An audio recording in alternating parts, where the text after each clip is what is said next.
Right, I've just recently changed my computer and I don't know how anything works on this, so I'm going to have to do it the old-fashioned way of just cutting the videos up and then placing videos in between each clip. So, without further ado, let's do that.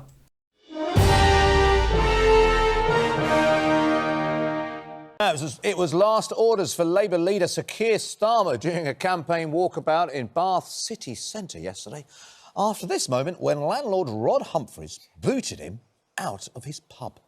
And so he did. And landlord Rod Humphreys joins us now. We have in the studio, of course, the Mail's Andrew Pearce and the Mirror's Kevin Maguire, and also Dr. Hillary, because I think Dr. Hillary's going to be interested in what you say. Right, OK, so I've not seen this video yet, but he looks a little bit nervous, this Dr. Hillary chap, doesn't he? Mr. Humphreys, firstly, did you know that the Labour leader was planning to drop in? Not really. I did know that some Labour Party person was coming, and I sort of assumed it was some local councillor or something wanting to talk about something. I thought this was something that had been agreed by one of your business partners. Yes, clearly that was the case, but I'd failed to attend to the detail, as I sometimes do. And then there was Keir Starmer on the street, so I gave him a piece of my mind. So what's gone on? Keir Starmer, the Labour leader party, has gone to his pub. He's thrown him out, and then on the streets, he's given an anti-lockdown argument, and Keir Starmer has had nothing to say about it. There's just no response from him whatsoever, because he can't respond to it because it's actually being presented facts.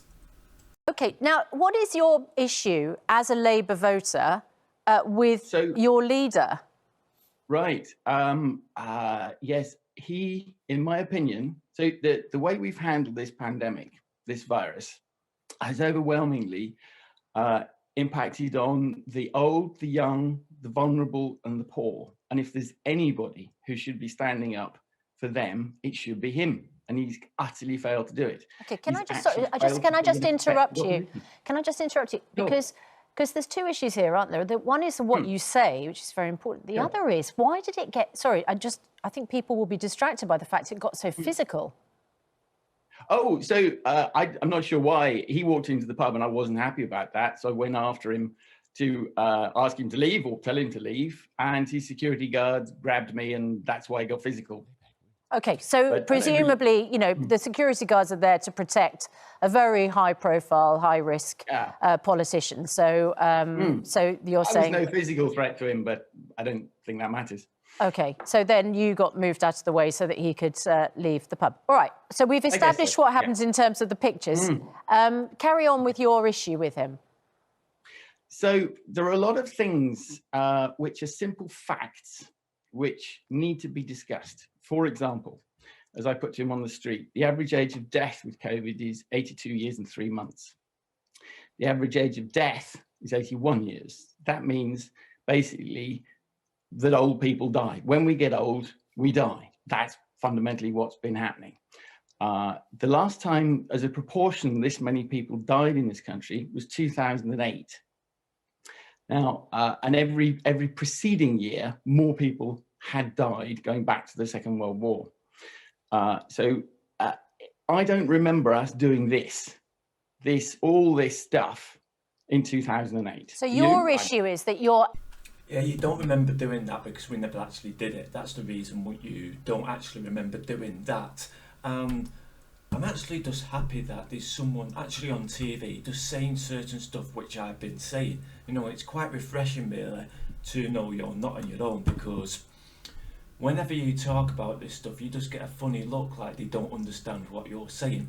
Now, I want to talk on about the COVID numbers, because I know that they're going to bring up the COVID numbers, and that the COVID numbers are completely, well, they're not relevant really. And the reason they're not relevant, because we've never collected numbers like this before. So it's an apple and oranges comparison. So every single year, about 20,000 people die of the flu. Now, when them 20,000 people die of the flu, we don't use every single disused car park as a COVID testing station, and actually have like a drive-through with people from the military going around testing people to see if they've got the flu. And we don't then test everyone that goes into a nursing home, everyone that goes to school, everyone that goes to college. You know, I'm going to college doing night school at the moment, and it was considering me having to do tests just to do a 2-hour lesson. And you know, the old sporting events and stuff like that. So, and then they don't say as well, when you've tested positive, if you die 28 days after that test, that you've died of the flu in this hypothetical. If we was to do that, I'm certainly think that it would increase the numbers of the people that have died of the flu. And we know as well that out of all the tests that they've done, 9 out of 10, that's right, 9 out of 10 have been false positives. And they're saying now that we can take the numbers down by about 25% because of that. Now, they're currently about 127,000 people have died of COVID in the UK. So it brings it to about, I was looking at the English stats, and it was about 84,000 for the English stats. So it'd be a bit more, it'd be about 90,000. But I'm pretty sure you will get them numbers by doing everything that we've done for COVID, if we did for the flu, on a normal bad flu year. And he's right, we've not locked down for them, so why are we locking down now? Anti-lockdown. You don't agree with the restrictions, and you think Sir Keir Starmer hasn't stood up for people like you. Why is he not talking about Florida? Why is he not talking about Texas, Sweden, Tanzania, Belarus, all the places in the world where they simply haven't done this and lots of people haven't died? I've been constantly saying this. I've been hammering on about this, and I've been pointing out Sweden. Now, the reason I've been pointing out Sweden is because it was one which my contrarians would actually point out at the start, because what the lockdowns do is not actually stop people from dying, but actually delays the deaths. So what we should see at the start is a lower amount of people dying, and then it catch it up. And that's exactly what we have seen. And so if we take Portugal, which has about 10 million, and we take Sweden. Now, Portugal has had the most draconian lockdown measures in the whole of Europe, and Sweden the most laissez-faire lockdown measures in the whole of Europe. Now, Portugal has had more deaths, and it's going to have more non-COVID lockdown deaths as well now as well. So they've killed people for the same amount, roughly the same amount of people to die. Great work, Portugal. But look, I mean, surely you understand one fundamental point. You understand the point that we had this new virus over the last 18 months, and the main reasons for lockdown and all these precautions was to protect the hospitals and the NHS. If we didn't have lockdown, these hospitals would have been open. If that's the case, then why did Sweden, which had no lockdowns whatsoever, right at the start, not have its hospitals overrun? Why did our hospitals, or why was our hospitals, I should say, were never a third full? And if that's the case as well, and it's quite clearly that our hospitals are not going to be overrun, why have we not opened up the economy? That was never the reason. Overrun, more people would have died. Surely you understand that. You said at the start of this interview that you don't tend to look at detail. I think you need to tend to look at a bit more detail here when it comes to the pandemic. Surely you understand that. Actually, the evidence is against you. If you care to talk to Governor Ron DeSantis of Florida, there are lots of bits of the world which have actually managed to cope with, and I'm not denying that it was very serious.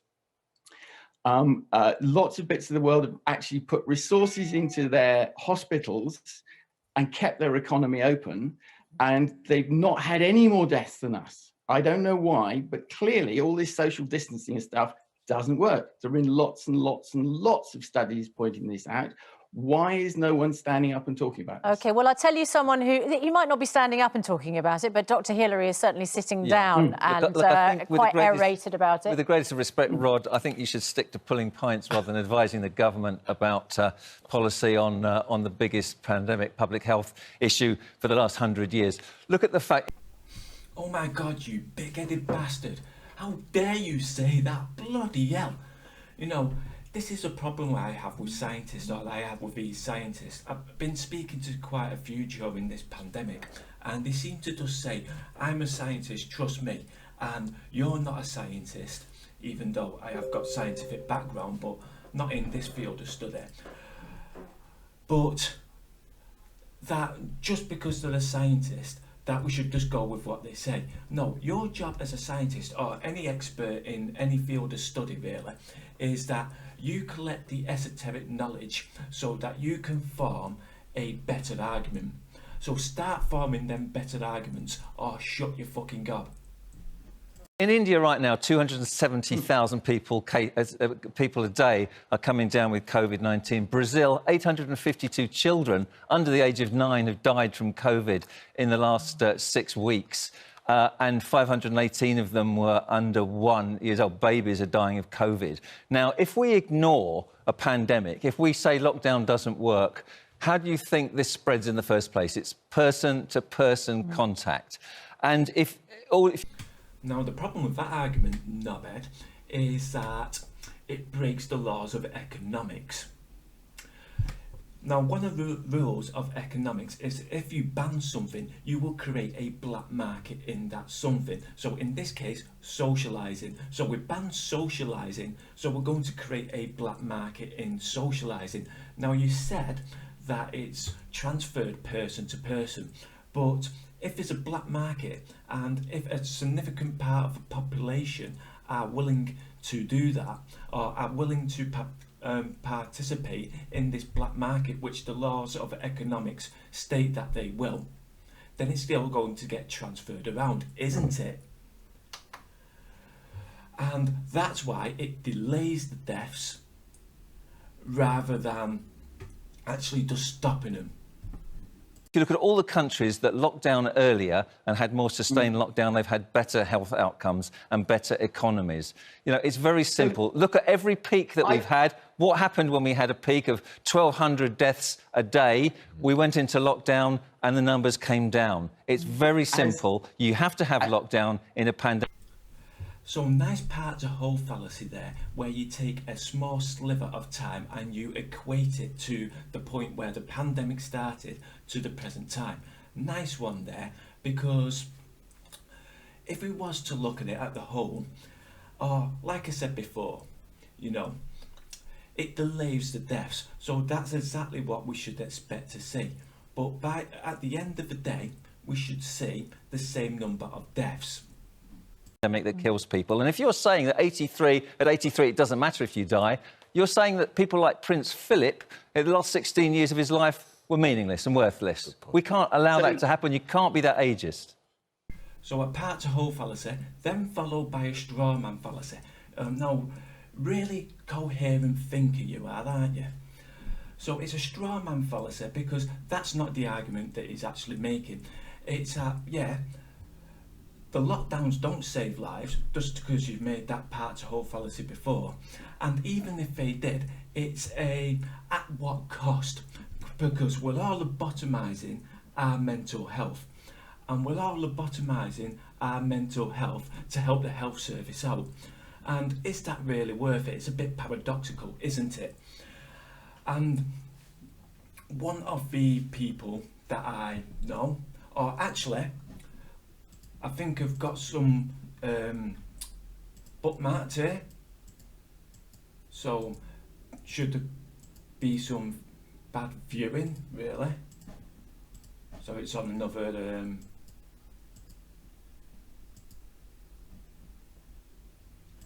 So, family says lockdown played a role in father's tragic suicide.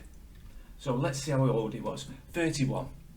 So, is it really worth it to kill a 31-year-old to save someone who's 82 and 3 months. Right. So firstly, as even I think Chris Whitty or Mr. Valance have acknowledged, when we've gone into lockdown, the infections, the deaths certainly the infections have already been falling. So actually, there is no established causal link, and this has been researched all over the world. The causal link between lockdowns and lack of deaths and serious hospitalizations is just not there. Would you like to tell me how it happens then? How numbers come down? It's not vaccination because it hasn't had time to have an effect yet, but it will reduce hospitalizations and deaths. But how do you think we got out of the first 2 peaks? Oh, I think that after you've had it, you're immune, and it's a seasonal virus that clearly is very dangerous. A seasonal virus that's been going on all year. It's been going on all year, but you've just admitted that we've had 2 peaks, and that's what a seasonal virus is something that peaks seasonally. If you look at the data around the world, so we had it when it arrived in March, and then we had another surge of it in winter, and I'm sure we're going to have it again this winter, and I strongly suspect people will start PCR and lateral flow testing in autumn and close us down again if they can. I mean, Rod, you know, I know you represent, there is a significant number of people who may agree with you, but 150,000 deaths, you know, is the toll. Right, okay, so like I said before, you know, these numbers are not really relevant because we've never taken numbers like this before, and that this year we've had no flu. So we've had flu and thousands of people dying from the flu since records began. But this year, puff the magic dragon, they've all gone. You know, they've all gone out of existence. This year, they've skipped a year. Or maybe, and this is quite plausible, they're actually getting counted as COVID deaths. So there's quite a lot of numbers down there as well. You said 150,000, and people keep saying this, and every single time I look at the records, it says 127,000. So I'm pretty sure you're rounding up there, or you're looking at different figures than what I'm looking at. And like I said before, we've never tested it as much as what we have done before, and if we did test the flu like that, we would see, well, they would definitely go up, wouldn't they? So every single like minutiae you can point at the COVID will bring their numbers down. And if we was to class flu, or if it was to test flu like we're testing COVID, the flu numbers would go up. So yeah, absolutely irrelevant numbers, so pretty useless to even bring them up. And rising, unfortunately, because of coronavirus in this country. Can we have that in perspective? Can we have that in perspective? I think for every single one of those families who has lost someone to COVID, we don't need your perspective particularly on that. That's a tragedy for every single person. But Rod, it's I think what you... Right, okay, so I nearly died of COVID right at the start. It was March 2020 when I got it. And I want to hear his opinion, and I don't really like you speaking for me. You know, I used to be a bodybuilder before all this happened, and I lost 24 pounds in 2 weeks, and I will post a picture now of before and after. And all of a sudden, within 2 weeks, I went back to the before picture. So, yeah, I want to hear his opinion. I really want to hear it because I realised that I was a special case, really. I was an atypical case, you know, and I've also nearly died of a tooth infection as well. And also, I've lost people due to my family, within my family. But I've also lost people in my family due to the flu.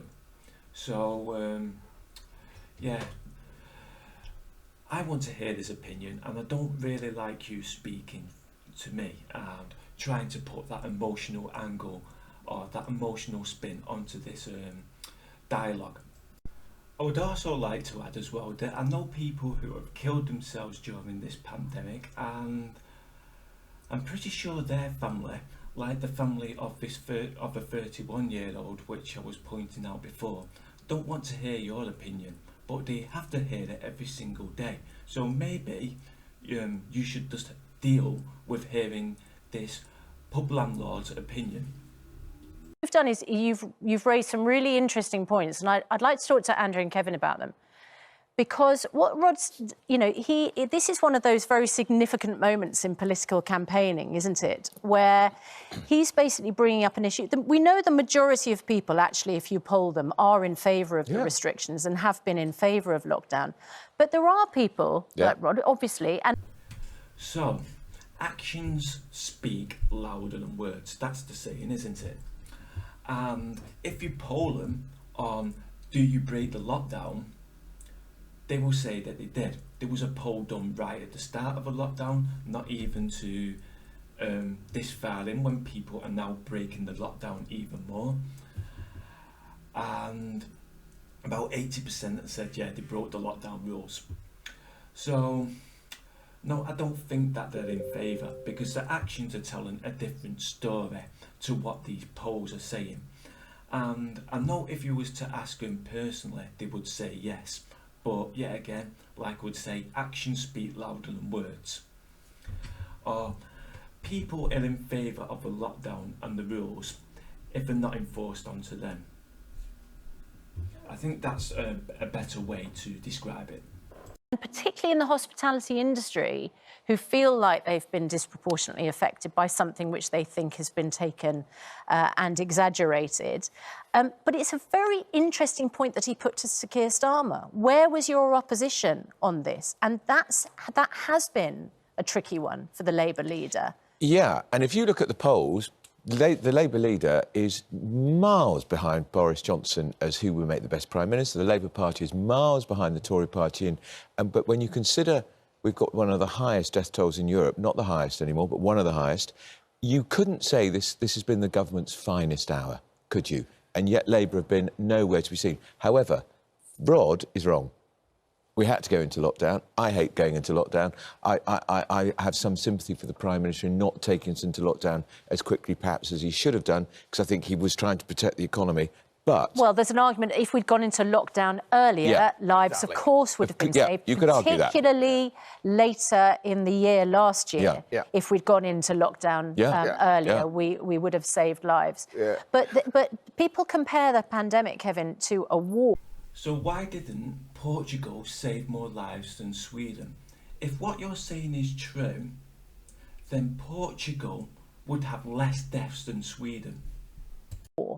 And it was a war on COVID. And in those circumstances, the opposition leader is in a very tricky situation, because you almost want a government of national unity. Well, you want the government to win. That's what you want. You want the government to succeed in a pandemic, just as you would certainly in the World War II.